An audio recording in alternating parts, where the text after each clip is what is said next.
اور جب کوئی بندہ اخلاص پیدا کر لیتا ہے، کسی بھی عمل کے اندر خالص ہو جاتا ہے، پھر ایک وقت آتا ہے کہ شیطان کا وار بھی اس بندے پر نہیں چلتا۔ حالانکہ شیطان لعین نے اللہ تعالیٰ کی بارگاہ میں قسم اٹھا کے یہ بات کی تھی،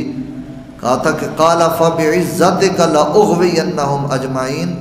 اے اللہ مجھے تیری عزت کی قسم میں ان سب کو گمراہ کروں گا، لیکن الا عبادک منہم المخلصین، لیکن جو تیرے خاص بندے ہیں ان پر میرا زور نہیں چلتا۔ اب یہاں پر مفسرین کرام نے مخلصین کی تفسیر میں لکھا ہے کہ مخلص لام کے زبر کے ساتھ جو ہوتا ہے، یہ وہ بندے ہیں جو اللہ تعالیٰ کے خاص چنیدہ بندے ہیں، جن کو اللہ نے اپنی ذات کے لیے، اپنی عبادت کے لیے،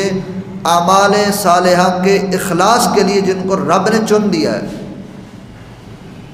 اور وہ اللہ کی رحمت سے ہر گناہ سے محفوظ ہو جاتے ہیں۔ یہ مخلص بندے ہیں۔ اور بعض بندے مخلص ہوتے ہیں لام کے زیر کے ساتھ،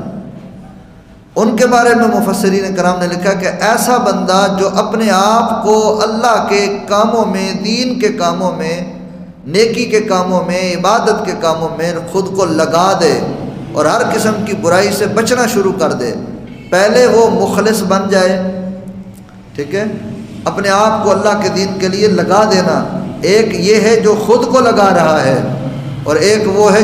جسے رب نے اپنے دین کے کام میں لگا دیا ہے۔ تو دونوں میں فرق یہ ہے کہ مخلص خود کو دین میں لگاتا ہے اور مخلص کو اللہ خود دین میں لگا دیتا ہے۔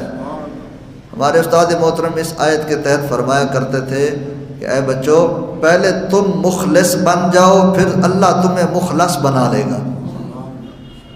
تم پہلے اللہ کے دین کے لیے مخلص ہو جاؤ،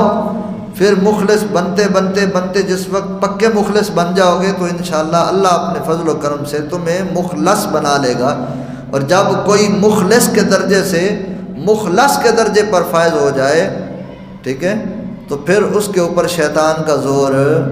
نہیں چلتا، شیطان کی ساری طاقتیں پھر اس کے سامنے کمزور پڑ جاتی ہیں، عاجز آ جاتا ہے، شیطان اس کے اوپر وار